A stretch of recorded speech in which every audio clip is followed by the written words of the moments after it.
할렐루야. 이 아침에 너무 찬양이 좋습니다. 은혜 찬양단의 귀한 찬양, 그리고 우리 서영재님 귀한 찬양이 우리의 마음들을 이렇게 울려주시고 함께 해주셔서 감사합니다. 사순절 기간을 지내고 있습니다. 우리가 주님의 십자가를 묵상할 때마다 항상 그래야 함에도 불구하고 어쩔 수 없는 우리가 인간이라 이 사순절 기간이라도 주님의 십자가를 또 기억하는 시간입니다. 이 기간들 통해서 하나님께서 주시는 귀한 은혜들이 저와 여러분의 은혜가 되시기를 원합니다. 옆에 분하고 인사하겠습니다. 사랑합니다. 축복합니다. 사랑합니다. 축복합니다. 하나님의 귀하신 은혜로 또 오늘도 함께 하시기를 원합니다. 우리는 지금 다윗의 인생들을 같이 살펴보고 있습니다. 오늘은 은혜를 베풀리라. 구약에 나와 있는, 특별히 오늘 본문에 나와 있는 은총, 은혜, 사랑, 자비라고 표현하고 있는 그 히브리어 원어 헤세드는 사실은 그렇게 표현하기에는 조금 어려운 단어입니다. 정확히 표현하기가 어렵지만 이 헤세드는 사람이 나눌 수 있는 사랑, 은총이 아니라 하나님이 우리에게 베푸시는 사랑과 은총입니다.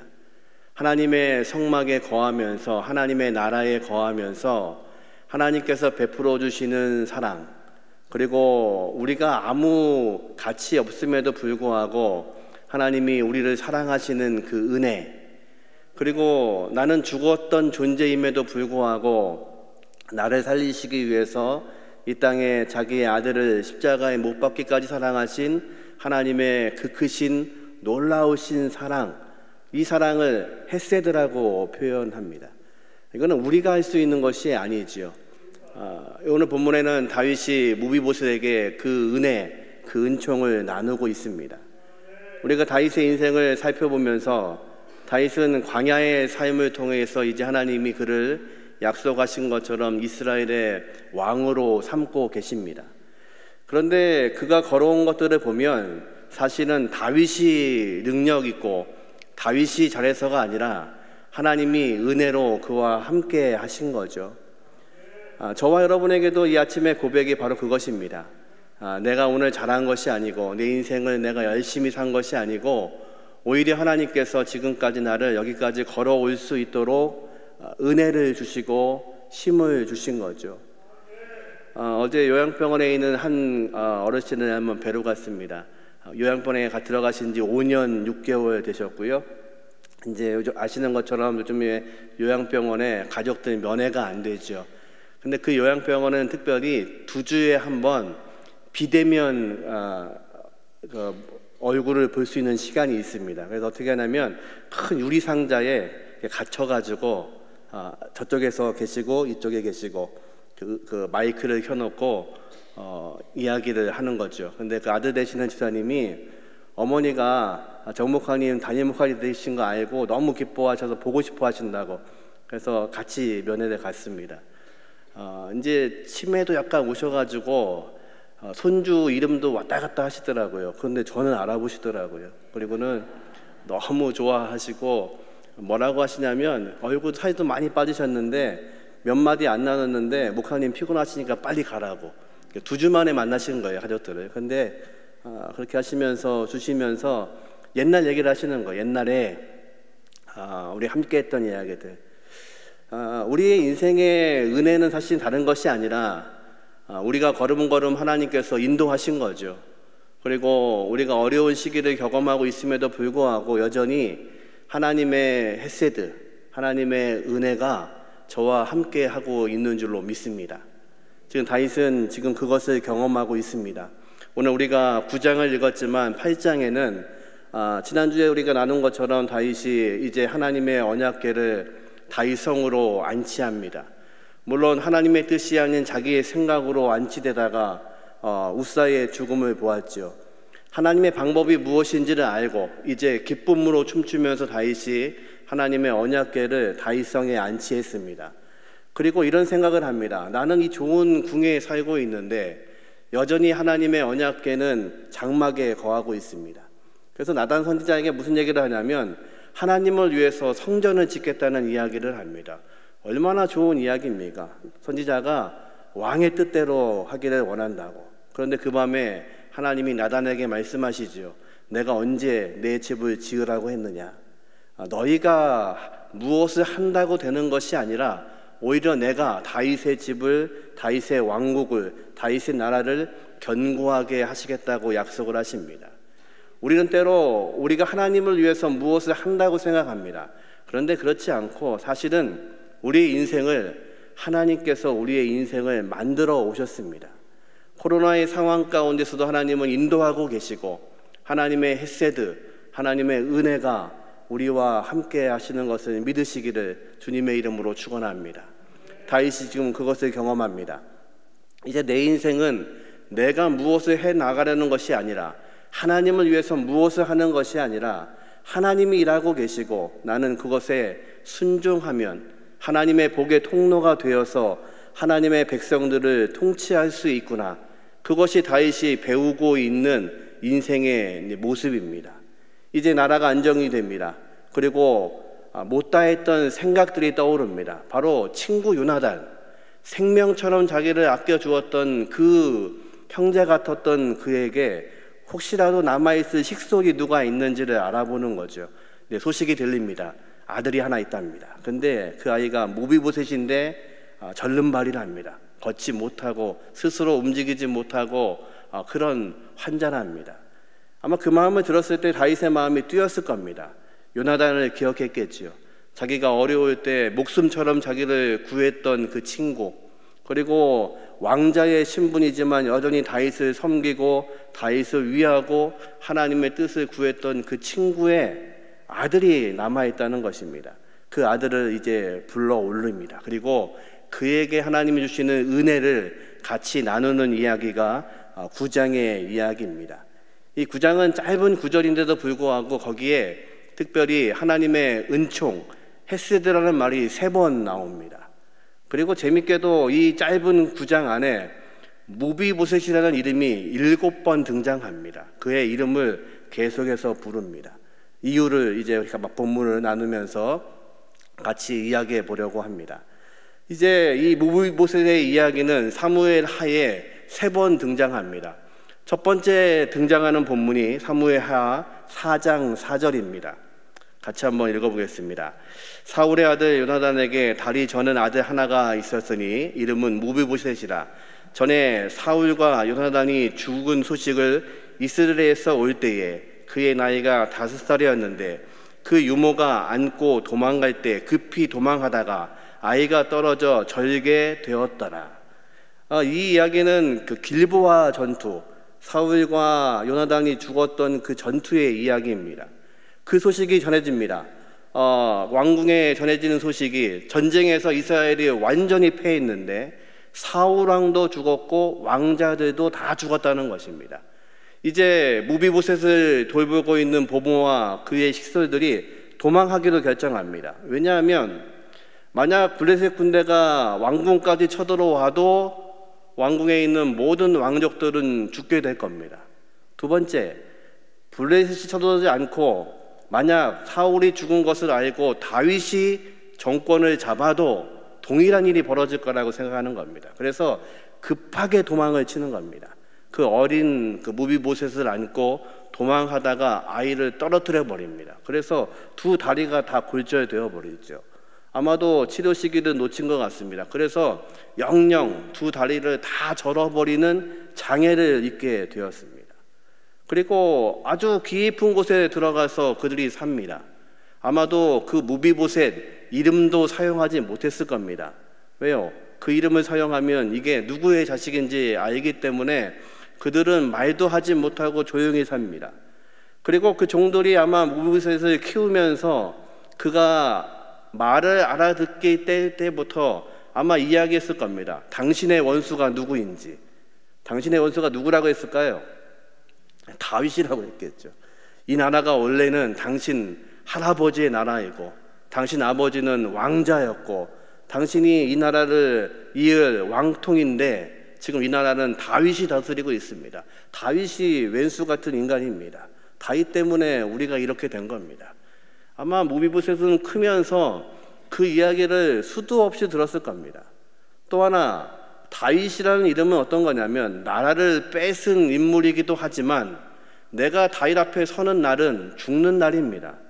다윗에게 쫓겨다니게 되어 있고 숨어 살고 있습니다. 근데 인생은 참 아이러니하죠. 지금 다윗은 그 할아버지 사울 때문에 그 오랜 기간을 광야에서 도망 다녔습니다. 근데 지금은 누가 숨어 살고 있냐면 무비보셋, 사울의 손자가 다윗을 피해서 숨어 살고 있는 겁니다. 하나님은요, 우리가 하고 있는 모든 일에 개입하시는 분이십니다. 그래서 우리는 누군가에게 잘못하시면 안 됩니다. 그 역사는 계속해서 돌고 돌게 만드시는 것이 하나님의 방법입니다. 그래서 우리의 인생 가운데 누구를 만나도 여러분은 선대하셔야 됩니다. 하나님이 그것을 통해서 우리의 역사에 참여하시기 때문에 그런 거죠. 이제 아마 그는 크면서 정상적이지 못했을 겁니다. 아마도 어려운 환경 속에서 컸을 것이고 또 신체의 장애를 가지고 컸을 것이고 그리고 언제 잡혀갈지 모른다는 불안감으로 그는 크고 있었을 겁니다.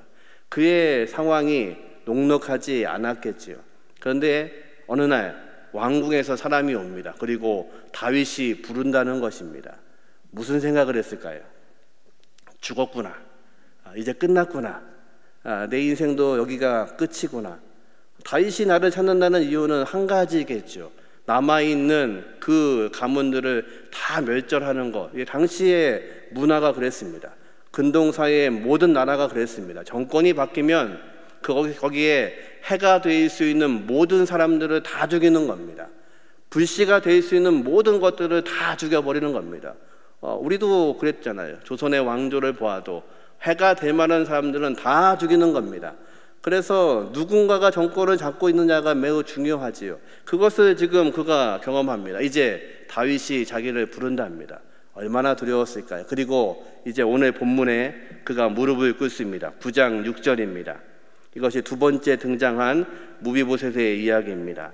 사울의 손자 요나단의 아들 무비보셋이 다윗에게 나와 그 앞에 엎드려 절하매 다윗이 이르되 무비보셋이여 하니 그가 이르기를 보소서 당신의 종이니이다.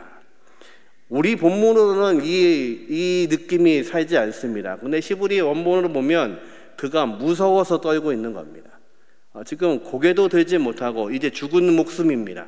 그가 엎드려서 고개도 들지 못하고 있는데 다윗이 지금 누구의 이름을 부르냐면 무비보셋이여 그의 이름을 부릅니다.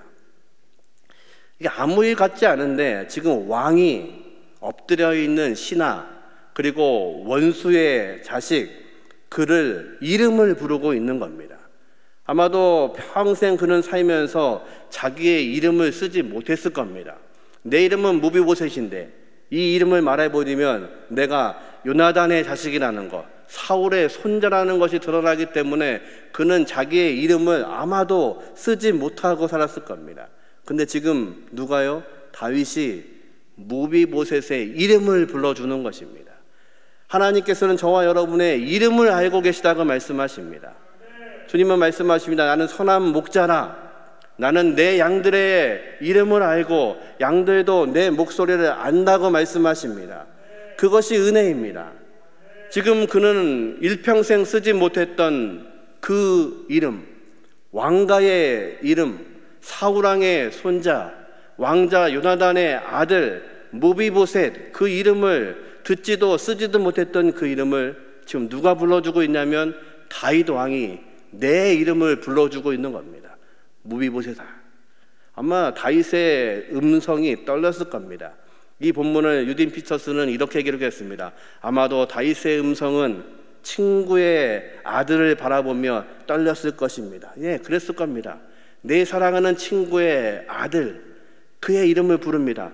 무비보셋아. 예, 어떻게 살아니? 이런 음주가 섞여 있는 겁니다. 그런데 여전히 무비보셋은 두렵습니다. 다윗이 그를 위로합니다. 9장 7절을 같이 읽어보죠. 다윗이 그에게 이르되 무서워하지 말라. 내가 반드시 내 아버지 요나단으로 말미암아 내게 은총을 베풀리라. 내가 내 할아버지 사울의 모든 맛을 다 내게 도로 주겠고 또 너는 항상 내 상에서 먹을지니라 하니. 이게 은혜입니다. 이게 하나님의 헤세드입니다. 무서워하지 말라는 겁니다. 무서울 수밖에 없습니다. 내 인생이 어떻게 될지, 이 인생의 마지막이 여기일지 모릅니다. 그렇기 때문에 두렵습니다.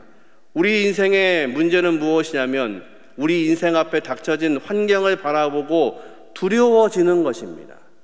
인생에서 두려움이 다가오면 우리는 그것을 감당하기가 어렵습니다. 우리가 계속해서 다윗의 인생을 봤던 것처럼 다윗은 광야의 삶을 살면서 하나님의 인도를 받고 있지만 그가 실수할 때마다 문제는 두려움 때문에 그랬습니다. 사울을 피하는 두려움, 내 앞에 있는 광야의 두려움, 인생의 어려움 앞에서는 두려움이 발생됩니다. 그 두려움이 우리를 막습니다. 지금 무비보셋은 헤세드, 하나님의 사랑으로 다가오고 있는 다윗을 정확히 이해하지 못하는 겁니다. 두려움 때문에 그렇습니다. 그 두려움으로 여전히 떨고 있습니다. 그 의도가 아닌데도 불구하고, 너를 죽이겠다는 의도가 아니라 오히려 너를 살리겠다는 의도인데도 불구하고, 문제는 우리의 마음에 두려움이 들어오면 아무것도 할 수가 없습니다. 그래서 저와 여러분이 이 어려운 시기를 살면서 기도하셔야 될 제목이 하나 있습니다. 하나님, 문제는 생기지만 그 문제 앞에서 두려움이 없게 하여 주옵소서. 이것이 기도의 제목이 되셔야 됩니다. 우리 인생에 문제가 없을 수는 없습니다. 언제 이 문제는 끝나냐면 저와 여러분이 하나님 나라 가는 날 모든 문제는 끝날 겁니다. 고민스러운 거, 염려하시는 것 그날 다 없어지십니다.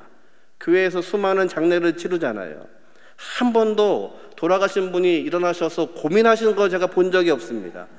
돌아가신 분들은 고민이 없습니다. 그때 우리의 두려움은 다 끝납니다. 우리의 문제는 다 끝납니다. 그런데 문제는 인생의 문제 앞에서 두려워지는 겁니다. 두려워지면 하나님의 말씀이 들어오지 않습니다. 기도도 막혀버립니다. 어떤 사람의 조언도 들리지 않습니다. 그래서 하나님의 방법이 아닌 내 방법을 찾게 됩니다. 그것이 인생의 실수입니다. 지금 무비보셋은 하나님의 헤세드를 이야기하고 있음에도 불구하고 두려운 겁니다. 그 두려움 앞에서 다윗이 그를 위로합니다. 내가 너에게 은총을 베푸는데, 이 은총은 너희 아버지와 함께했던, 너희 아버지와 나누었던 그 사랑 때문에 내가 하나님의 헤세드, 그 은총을 반드시 베풀겠다는 것입니다. 그리고 그것이 말로만 끝나지 않습니다. 어떻게 하냐면요, 사울, 너희 할아버지 가졌던 그 땅을 다 돌려주겠다. 여러분, 사울 왕이 가졌던 땅이 많았을까요, 적었을까요? 당연히 많았겠죠. 근데요, 그 땅, 너희 가문이 갖고 있던 그 땅을 다 돌려주겠다는 겁니다. 뿐만 아닙니다. 너는 앞으로 누구의 상에서요?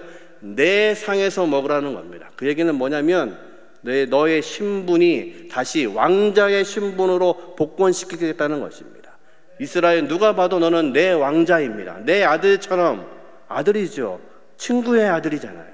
예, 너는 앞으로 네 집에 거하는 게 아니라 예루살렘 성에 거하면서 내 식탁에서 먹게 될 것이라는 겁니다. 지금 그의 삶에 있는 기업을 회복시키고, 그리고 그의 신분을 회복시키고 있습니다. 하나님의 헤세드 은혜는 말로 되지 않습니다. 하나님이 우리를 사랑하십니다.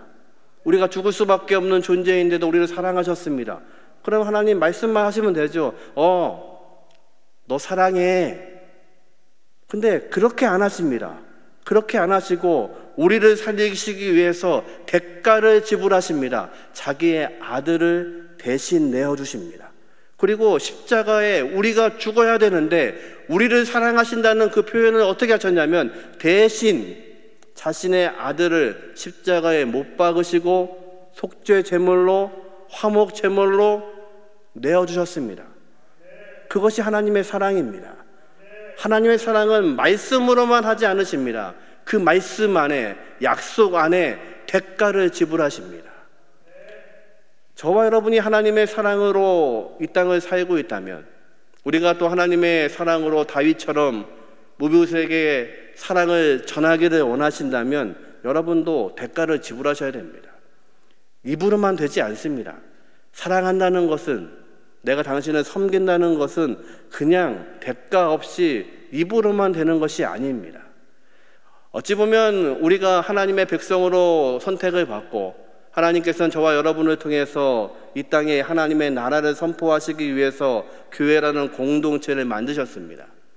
교회라는 공동체가 이 어려워지고 있는 시기 가운데 우리가 왜 우리의 역할을 못하는지를 살펴보면 그 중에 하나는 이런 겁니다. 우리는 말은 잘합니다. 사랑합니다. 우리 조금 전에 인사하신 것처럼 사랑합니다. 축복합니다. 말은 잘합니다. 세상을 향해서 말합니다. 하나님이 당신을 사랑하십니다. 네, 그러면 대가를 지불하셔야 됩니다. 하나님의 헤세드 안에는 말씀만 있는 것이 아니라 하나님은 우리를 위해서 대가를 지불하셨습니다. 그것도 우리가 감당할 수 없는 대가, 자신의 아들을 대신 주셨습니다. 그것이 구원이 거저이지만 왜 거저가 아니냐면 우리가 갚을 수 없는 은혜이기 때문에 거저받은 겁니다. 우리가 어떻게 감당할 수가 없기 때문에 하나님이 주신 겁니다. 그게 하나님의 은혜, 은총, 사랑, 자비, 헤세드입니다. 그러면 저와 여러분이 주님의 명령처럼 세상을 향해서 헤세드를 실천하려 한다면 우리도 대가를 지불하셔야 됩니다. 사랑한다면 사랑하는 모습을 주님이 하신 것처럼 무릎을 꿇어 그들을 섬기시든지, 아니면 내 시간을 내고 내 물질을 내어서 그것이 부담되지만 감당하시든지 대가가 있으셔야 됩니다. 얼만큼 대가를 지불해야 그것이 헤세드일까요? 알 수 없는데요, 제 경험으로 보면 이렇습니다. 부담이 있으셔야 됩니다. 누군가를 도우실 때 부담이 있으셔야 됩니다. 누군가가 물질이 부족합니다. 물질을 저에게 요청합니다. 제가 그 사람에게 물질을 나눠주고 제 마음에 부담이 있어야 됩니다. 이렇게 돼야 됩니다. 그거 있어도 되고 없어도 되는 돈이야. 그거 아닌 것 같습니다. 최소한 주님 주시는 마음에는 부담이 있어야 됩니다. 한숨이 한 2번쯤 나와야 됩니다. 그리고 고민돼야 됩니다. 이거를 계좌이체를 누를까 말까. 부담이 있으셔야 하나님 주시는 마음입니다. 하나님은요, 저와 여러분을 위해서 자기 아들을 내놓으셨습니다. 그 주님이 마지막 날 밤에 겟세마네 동산에서 주님을 향해서 기도하십니다. 할 수만 있으면 이 잔을 내게서 옮겨 주옵소서. 그 밤에 하나님은 침묵하십니다. 내 아들의 기도 앞에 하나님이 침묵하십니다. 왜냐하면 그 아들이 십자가를 져야만 저와 여러분을 구원하실 수 있기 때문에 하나님은 그 대가를 지불하셨습니다. 주님은 아셨습니다. 그래서 기도가 바뀝니다. 내 원대로 마옵시고 아버지의 원대로 하옵소서. 그것이 바로 하나님의 사랑, 헤세드였습니다. 이 사랑이 저와 여러분에게 있기를 주님의 이름으로 축원합니다. 오늘부터 여러분의 마음에 부담이 있기를 축원합니다. 그래서 만나는 사람들, 나의 마음에 부담이 느껴지는 그들을 향해서 여러분의 마음에 부담이 있기를 원합니다. 그래서 하나님의 나라가 저와 여러분을 통해서 이루어지게 하시는 은혜가 있기를 주님의 이름으로 축원합니다. 우리 올해 표에 기억하시죠? 표 기억하시죠? 일하시는 하나님, 하나님이 일하십니다. 일은 하나님이 하시는 겁니다. 다윗의 인생을 책임지신 분이 하나님이십니다. 하나님이 이끌어 가십니다. 그럼 우리는 뭐 해야 될까요? 순종하는 겁니다. 순종하는 교회, 교회는 그 말씀에 순종하는 겁니다. 하나님의 언약궤를 가지고 오는 것은 상의하고 논의할 게 아니라 하나님 말씀하신 대로 순종하는 거였습니다. 하나님은 일하고 쉬고 계시고 교회는 순종하면, 그러면 그 복이 누구의 복이 될까요? 복이 되는 가정, 우리가 복이 되어서 그 복이 흘러 넘치게 하는 겁니다. 하나님의 헤세드, 받은 그 은혜를 이제 우리가 흘러보낼 수 있는 저와 여러분 되시기를 주님의 이름으로 축원합니다. 이렇게 다윗이 그 언약을 지킬 수 있었던 이유는 무엇일까요? 요나단과의 언약 때문에 그렇습니다. 사무엘상 18장 3절에 이렇게 기록되어 있습니다. 요나단은 다윗을 자기 생명같이 사랑하여 더불어 언약을 맺었으며 다윗과 요나단은 언약의 관계였습니다.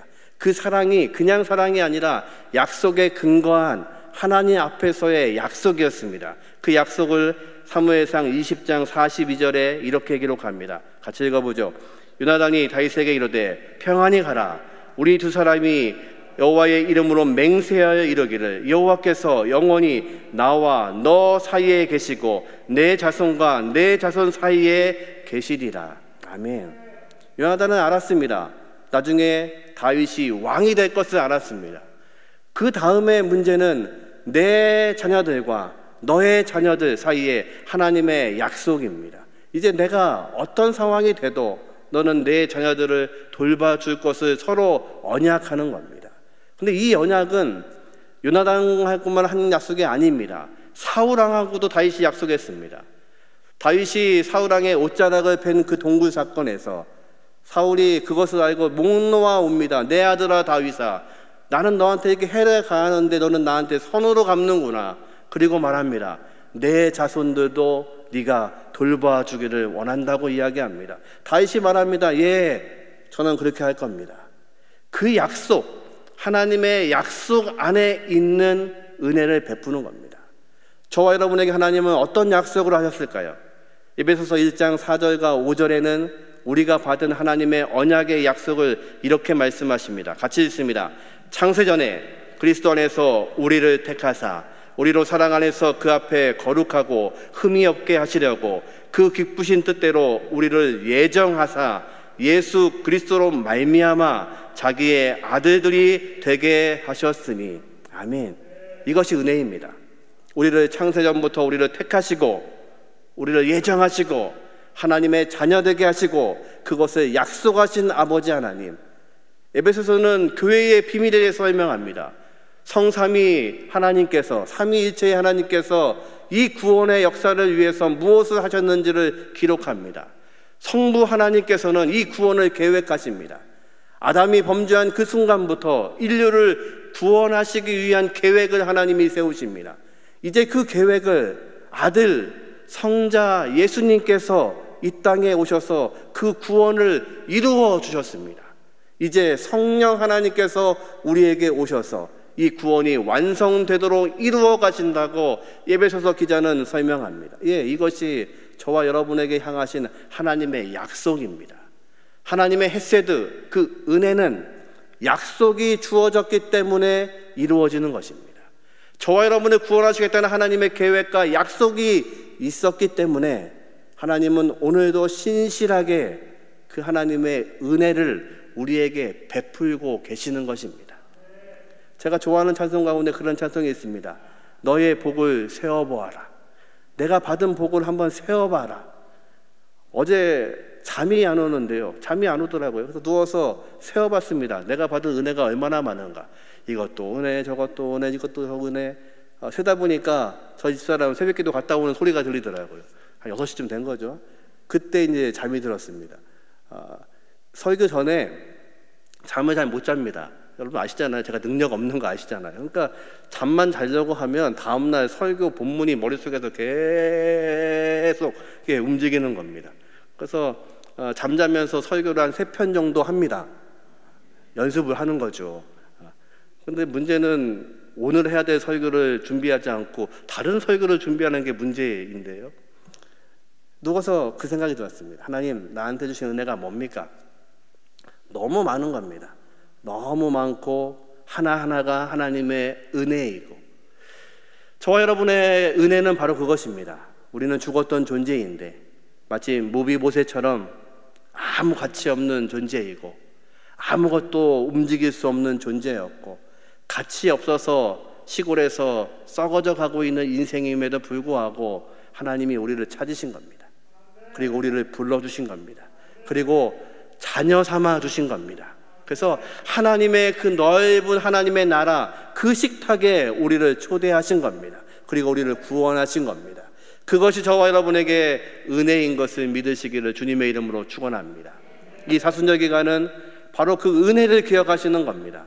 하나님이 나를 불러주셔서 무비부색 같았던 인생인데 불구하고 하나님이 나를 부르셔서 은혜 주시고, 그리고 나를 하나님의 그 식탁에 초대하셔서 자녀로 삼아주신 겁니다. 다윗이 말합니다. 너는 오늘부터 내 식탁에서 앉아서 내 자녀의 역할을 한다. 내 아들이다. 하나님이 우리를 그렇게 불러주신 겁니다.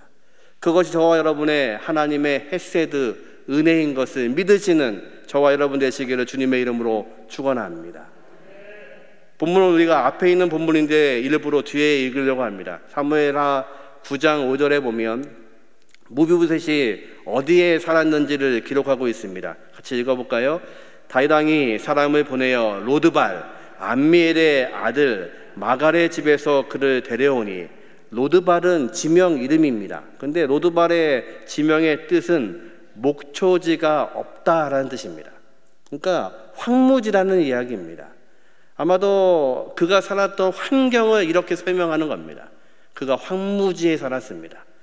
아무것도 없는 곳에서 장애를 가지고 살았습니다. 자신의 이름이 무비보셋임을 말하지도 못하며 그는 살았습니다. 그게 저와 여러분의 모습이었습니다. 그런데 하나님이 우리를 구원하시고 새롭게 하십니다. 이제 그가 말합니다. 9장 8절 같이 읽어보죠. 그가 절하여 이르되 이 종이 무엇이기에 왕께서 죽은 개 같은 나를 돌보시나이까. 아멘. 이것이 은혜입니다. 무비보셋이 지금 다윗 앞에서 무엇을 잘해서 은혜를 받는 게 아닙니다. 아무 가치 없음에도 불구하고 다윗이 그에게 하나님의 은혜, 헤세드를 베풀고 있는 것입니다. 저와 여러분이 무엇을 잘해서 구원받지 않았습니다. 하나님이 은혜로 구원하셨습니다. 우리는 죽었던 존재임에도 불구하고 하나님은 우리와 함께 하셨습니다. 그리고 우리의 모든 것들을 잊으셨습니다. 우리의 죄를 용서하시고 동이 서에서 먼 것처럼 잊어버리셨습니다. 그것이 하나님의 은혜입니다. 하나님이 우리의 문제를 잊지 않으셨으면, 우리의 삶의 모든 잘못들을 기억하고 계시다면 저와 여러분은 여기에 앉아있을 사람이 아무도 없습니다. 무비보셋이 그것을 고백하는 겁니다. 저 같은 죽은 개 같은 저를 왜 왕이 저를 사랑하십니까? 예, 그게 헤세드의 은혜입니다. 하나님의 은혜입니다. 하나님의 사랑입니다. 이 이야기는 다윗도 하나님 앞에 그 은혜를 받은 자입니다. 그 은혜를 받은 자이기 때문에 그 은혜를 베풀고 있습니다. 말씀을 마치려고 합니다. 그러면 은혜를 베푼 사람이, 다윗이 무비보셋에게 은혜를 베풀었습니다. 그러면 무비보셋은 항상 다윗을 따라야 되고 또 다윗 앞에 순종해야 됩니다. 근데 그렇지 못하면 어떻게 될까요? 여러분은 여러분의 사랑을 나누고 함께하고 사랑하고 최선을 다했는데 여러분의 배신을 때리면 여러분은 어떻게 하십니까? 실제 그런 일이 뒤에 벌어집니다. 사무엘하 16장부터 19장에 보면 세 번째 무비보셋의 이야기가 등장합니다. 압살롬이 반역을 해서 다윗이 망명을 합니다. 망명을 하는데 이 무비보셋의 종이었던 시바가 모든 재산들을 가지고 다윗에게 나옵니다. 다윗이 묻죠. 네 주인은 어디 있냐? 뭐라고 하냐면, 지금 반란이 일어나는 것을 보고 내 종이 말하기를 이제 하나님이 이 땅을 다시 나에게 줄 거라고 얘기합니다. 반역했다는 얘기입니다. 그리고 저는 당신을 따르겠습니다. 시바가 그를 따라옵니다. 다윗이 그 얘기를 듣고 두 말도 하지 않고 말합니다. 그 모든 재산을 이제 앞으로 네가 관리해라. 근데 망명에 돌아오는 길에 또 다른 이야기를 듣습니다. 무비보셋이 다윗에게 나옵니다. 근데 그 행색이 아주 초라합니다. 다윗이 망명한 때부터 머리도 감지 않고 옷도 갈아입지 않고 추한 모습으로 엎드려 있습니다. 왜 그러냐? 그랬더니 뭐라고 하냐면, 저는 다리 저는 사람입니다. 그래서 제 스스로 움직이지 못하는데 이 시종 시바가 나를 배신하고 모든 나귀를 가지고 당신에게 갔습니다. 저는 움직이지 못하고 있었습니다. 그리고 당신이 판단하십시오. 두 사람 중에 한 명은 거짓말을 하고 있는 겁니다. 다윗이 거기에 반응을 하지 않습니다. 성경도 누구의 잘못이라고 쓰지 않습니다. 그리고 다윗의 판단을 맡깁니다. 다윗이 말합니다. 아무 염려하지 말고 그 밭을 다시 나누어서 함께 가져라. 헤세드의 은혜를 갖고 있는 사람은 끝까지 사랑합니다. 그리고 끝까지 믿는 것입니다. 모두를 믿는 겁니다. 그리고 그것이 아무 관계가 없습니다. 왜냐하면 이 베푼 사랑은 내가 베푼 것이 아니라 하나님이 베푸신 거기 때문에 그렇습니다. 우리가 실족하는 이유는 바로 그겁니다. 내가 사랑을 베풀었는데, 내가 최선을 다해서 섬겼는데, 내가 마음을 다 해줬는데 그것을 알아주지 못하고 오히려 나를 배신하면 인간인지라 우리는 감당하지 못합니다. 아니요, 하나님의 헤세드는 내가 베푼 것이 아니라 나를 통해 하나님이 베푸신 겁니다. 저와 여러분은 통로입니다. 그것을 믿으실 때에 하나님은 저와 여러분을 하나님의 백성의 통로로 사용하시는 것을 믿으시기를 주님의 이름으로 축원합니다. 오늘 이 아침에도 하나님의 은혜가 저와 여러분에게 함께하기를 주님의 이름으로 축원합니다. 이 어려운 중에도 걸음걸음 인도하신 분이 하나님이신 것을 믿으시기를 주님의 이름으로 축원합니다. 오늘도 하나님이 우리에게 은혜를 베푸십니다. 그 은혜를 베푸시는 이유는 저와 여러분을 통해서 하나님의 나라, 하나님의 백성으로 살게 하시기 위함이십니다. 이 어려울 때에 두려워하지 마십시오. 하나님이 함께 하십니다. 하나님이 인도하십니다. 그리고 우리를 통해서 그 하나님의 헤세드, 은혜와 사랑이 세상으로 흘러갈 수 있는 시간이 되시기를 주님의 이름으로 축원합니다. 우리 같이 찬양하기 원합니다. 310장 하나님의 은혜로. 우리가 은혜가 없음에도 불구하고, 우리가 가치 없음에도 불구하고 하나님은 우리를 사랑하시고 하나님이 은혜로 함께 하십니다. 이 찬양이 저와 여러분의 고백이 되시기를 원합니다.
또 주님 만날 그곳도 난 알 수 없도다. 내가 믿고 떨지 않을 내 모든 영향하시는 주님 늘 보여주신 것을 나는 확실히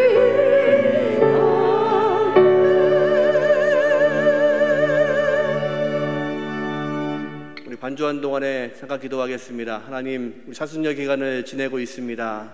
하나님, 우리의 삶 가운데 우리에게 어려움이 있고 또 문제가 있지만 두려워하지 않는 마음을 허락하여 주옵소서.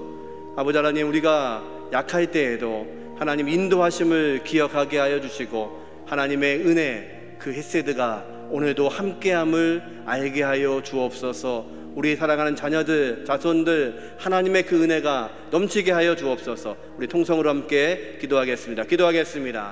은혜하신 아버지 하나님 감사합니다. 이 아침에도 하나님의 은혜를 허락하신 것 감사합니다. 아버지 말씀하여 주시고 우리의 삶 가운데, 우리의 자녀들 가운데, 우리의 기업 가운데 하나님의 놀라우신 은혜가 흘러넘칠 수 있도록 은혜를 더하여 주옵소서.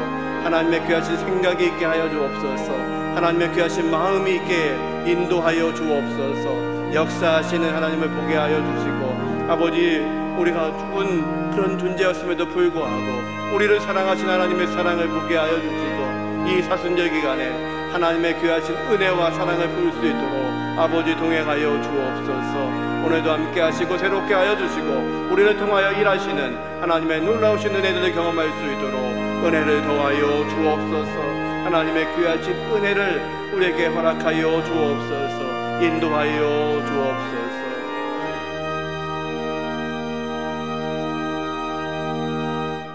전능하신 아버지 하나님 감사합니다.